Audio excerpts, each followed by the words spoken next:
Okay, before we bring Rebecca up, I just want to say a word.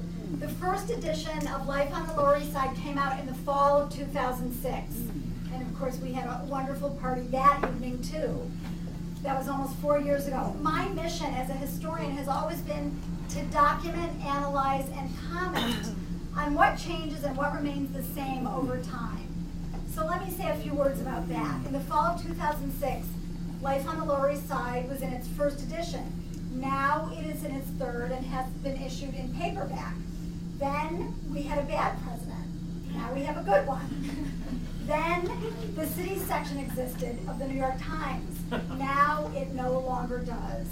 Then my son had just started college. Now he will be a college graduate in 2 weeks.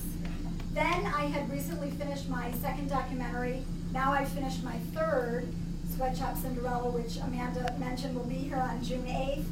And I'm working on another about butchers and butchering.